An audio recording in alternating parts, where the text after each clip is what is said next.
Okay, so this video tutorial is going to look at normalization. It's a process where you take a flat file database and turn it into a relational database.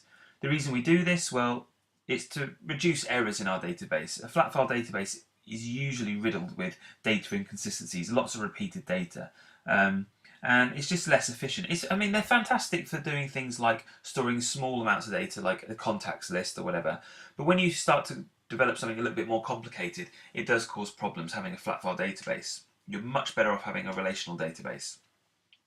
In this example, we're going to use a DVD rental store. And what I recommend everybody do is use this kind of table format to help you go through the normalization process. It's pretty straightforward.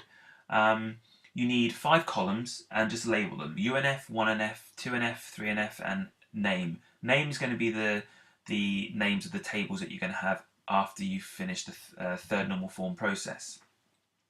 There are 3 rules that you need to remember. One, for first normal form, is remove the repeating groups. Second normal form is remove key dependencies. And then the third one is remove non-key dependencies. And I'll explain that as we go through. The first stage of this is to identify all of the fields that you need for your database and list them under the UNF column. What I usually do is I kind of think, okay, that could be a primary key, so I'll underline that, and that could be a primary key, so I'll underline that.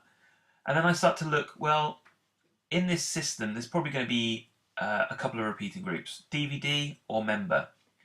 Now, I usually start off with members or clients or customers, something about a person, because it's easy for me to visualize, well, there's one of me, so there should only be one record of me. I shouldn't be duplicated lots of times in a database. So I'm going to say that this is a repeating group.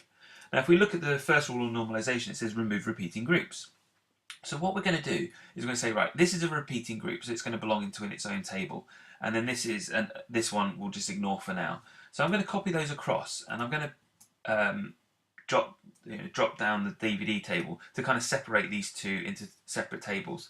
So now we've got a member table and we've got a DVD table, but we need a way of linking them together.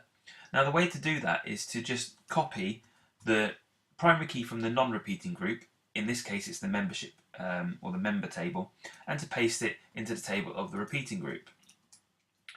So we now have 2 tables linked by the membership ID.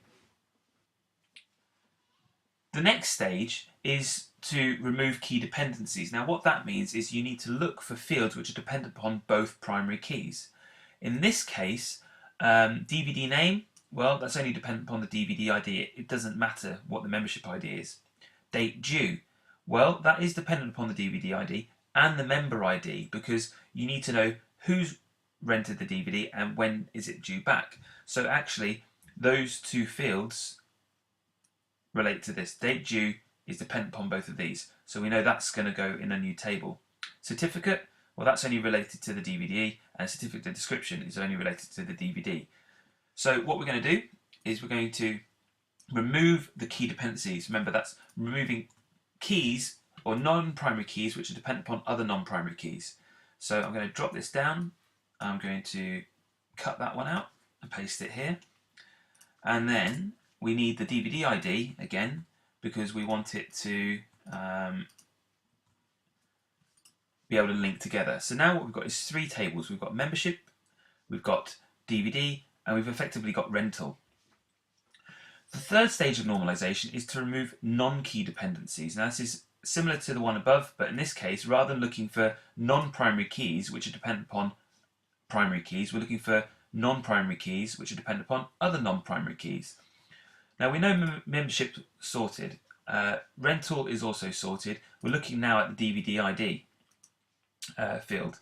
So member name, well, that is important because that relates to DVD ID. So that doesn't really meet our criteria because that particular non-primary key field relates to a primary key field.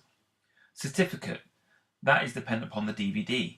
So that relates to that, doesn't meet our criteria. Certificate description, well, that relates to certificate. It doesn't matter about the DVD ID or the name of the DVD, but it actually just relates to the certificate.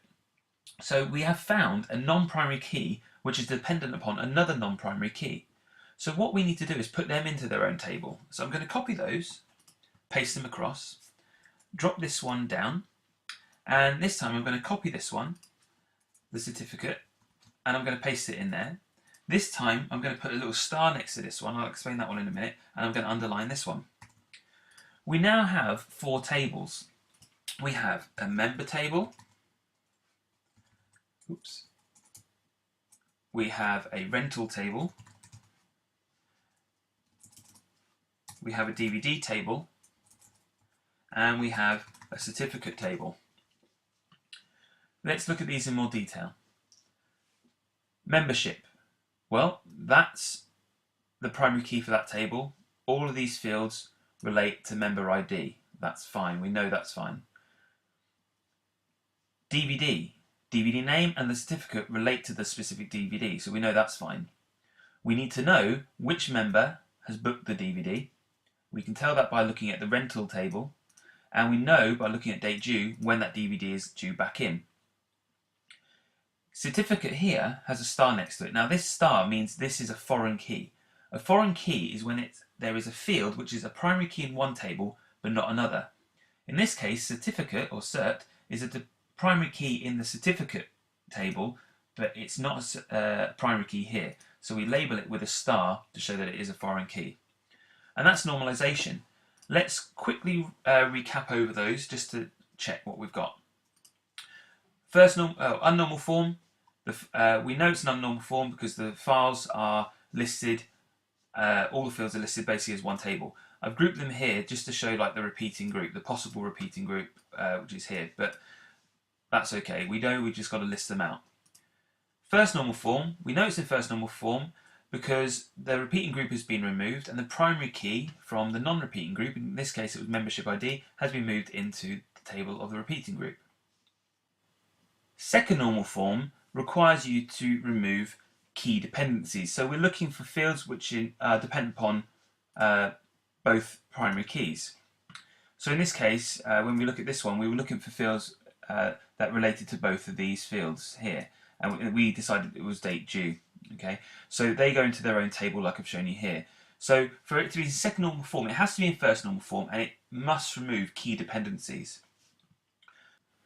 And finally, to have it in third normal form, we need to make sure that you remove non-key dependencies. So you're looking for fields which are dependent upon both other non-primary keys. So in this case, certificate description related to certificate, which is a non-primary key, so they go into their own table. And that's it. That's the normal form. That's a database that's relational. That will help you cut down on data inconsistencies, duplicated data, and yeah, I hope you found this tutorial useful and easy to follow.